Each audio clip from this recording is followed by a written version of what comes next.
অসুস্থ Deshbandhu park institution for girls হস্টেলের কয়েকজন পড়ুয়া জ্বর পেটে ব্যথা নিয়ে আরজিকর হাসপাতালে ভর্তি করানো হয় তাদের। রাতে অসুস্থ পড়ুয়াদের হাসপাতালে দেখতে যান স্বাস্থ্যমন্ত্রী শরদত্ত মুখোপাধ্যায়। পানীয় জল থেকে বিষক্রিয়া কিনা খতিয়ে দেখা হচ্ছে, স্কুলের ট্যাঙ্ক পরিষ্কার ছিল কিনা সেদিকেও নজর। আজ স্বাস্থ্য দপ্তরের টিম স্কুলে গিয়ে পরিস্থিতি খতিয়ে দেখবে। পড়ুয়াদের জন্য রান্না করা খাবারের সঙ্গে কাঁচামালের নমুনা সংগ্রহ করা হবে।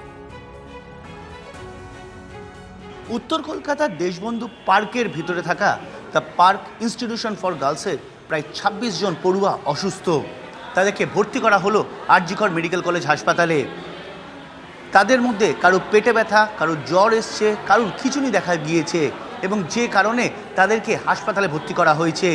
ইতিমধ্যেই আমি আমার সহকর্মী গৌরবকে বলবো দেখানোর জন্য যেসব পড়ুয়ারা অসুস্থ তাদের মায়েরা বাবারা তারা প্রত্যেকে যে এই আবাসিক যে স্কুল রয়েছে সেখানে এসে উপস্থিত হয়েছেন।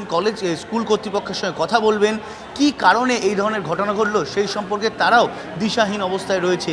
আরজিকর হাসপাতালে রাতেই রাজ্যের স্বাস্থ্যমন্ত্রী শরদত্ত মুখোপাধ্যায় যান। তিনি ঘটনার খতিয়ে দেখা হবে, তদন্ত করে দেখা হবে বলে জানিয়েছেন। একই সঙ্গে যে স্কুলে আমরা দাঁড়িয়ে আছি সেই স্কুলের যে জলের ট্যাঙ্ক রয়েছে সেখানে কোনো সমস্যা হচ্ছে কিনা সেটাও মূলত খতিয়ে দেখা হয় বলে রাজ্য প্রশাসনের তরফে জানানো হয়েছে।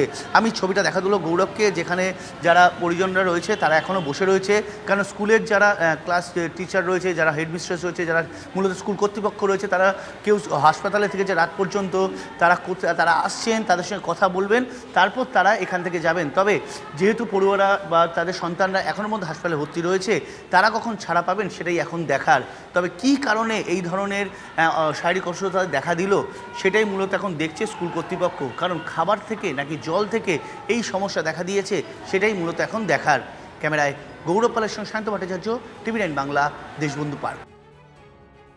আমরা জানতে পারলাম কি আমাকে রাত্রে ফোন করলো, তখন 8:30 বাজে এসছি, এসে দেখি আমার মেয়ে হসপিটালে ভর্তি আছে। কি ভাই কি হলো না হলো আমরা তো এখন সংবাদ পাইনি।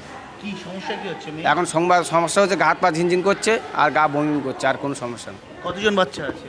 আমার দুটো মেয়ে আছে। দুটো মেয়ে কি একই? হ্যাঁ, ভর্তি আছে। হ্যাঁ, হসপিটাল থেকে ফোন করেছিল যে মা আমি হসপিটালে ভর্তি আছি। তারপরে সবাই জানালো যে এই ব্যাপারে এরম হলো, যে ডাক্তার দিয়ে গেছে, বমি করছে, গা হাত পা কি মানে ঠান্ডা হয়ে যাচ্ছে, অনেক কিছু হচ্ছে। তাই জন্য তখন বলতে আমরা এখান থেকেই পড়াশোনা করে? হ্যাঁ, এখানে থেকেই পড়াশোনা করে। বললো যে বাচ্চার খুব শরীর খারাপ, এখানে ডাক্তার হসপিটালে ভর্তি আছে, তোমরা তাড়াতাড়ি চলে আসো। কি হচ্ছে, মানে কি শারীরিক অসুস্থতা? গায়ে জ্বর এসছে, বমি এসছে, আর ওসব কিছু বলেইনি, শুধু এইটুকুই বলার পরেই ফোনটা রেখে দিল। আপনারা কি দেখলেন গিয়ে? এসে দেখলাম তো আমার বাচ্চা তো একদম পুরো শুয়ে আছে বেটে, তার কোনো হুঁশ নেই।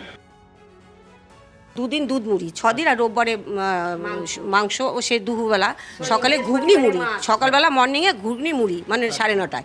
এই হলো 7 দিনের মর্নিংয়ের মানে খাবারটা।